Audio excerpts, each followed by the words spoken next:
Hey everyone, in this video I'm going to show you how to create custom command aliases and shortcuts in AutoCAD using the easy method. This is a great way to personalize your keyboard so your drawing software reacts to your personal style.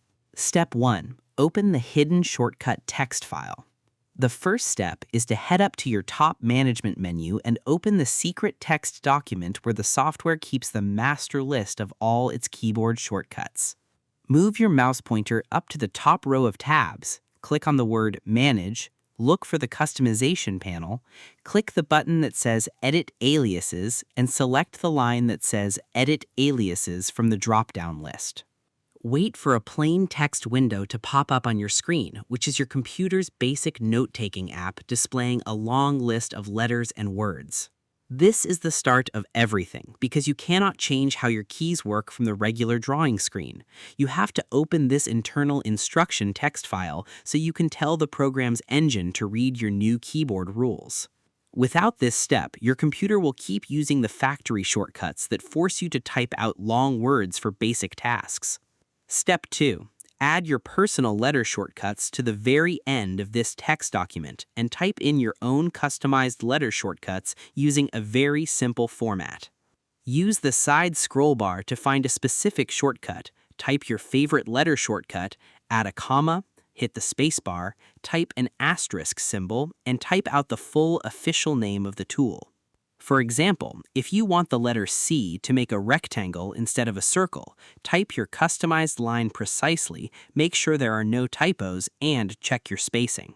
Because adding your edits to the very bottom ensures the software reads your personal preferences last, which safely overrides any old factory rules higher up in the file.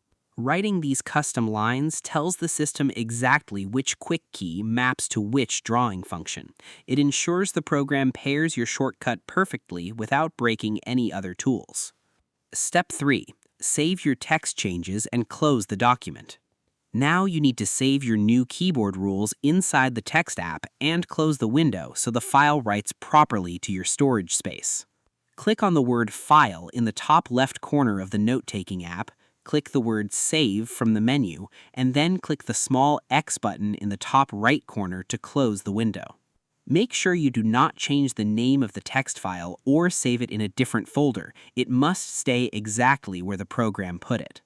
Move your pointer down to the bottom typing box on your drawing screen, type the word Re-init, press the Enter key, look at the small pop-up checkbox panel, and click the square next to the words PGP file. Click the OK button at the bottom of that small box. Then try typing your brand new shortcut letter into your main command line to watch your chosen tool open instantly. Once you complete this quick initialization check for your latest task, your software instantly pulls in your fresh rules. Now your custom shortcut setup is completely finished and your keyboard is perfectly tuned for maximum speed. And that's it. To create custom command aliases and shortcuts in AutoCAD, you must first go to the Manage tab and click Edit Aliases to open the master text file. Then you scroll to the bottom to type your custom letter shortcuts next to your favorite tool names. Next, you go to File and click Save to lock your text changes before closing the window. Finally, you type Re-init and check the PGP box to refresh your software memory instantly. I hope this helped you out, and I see you in the next one.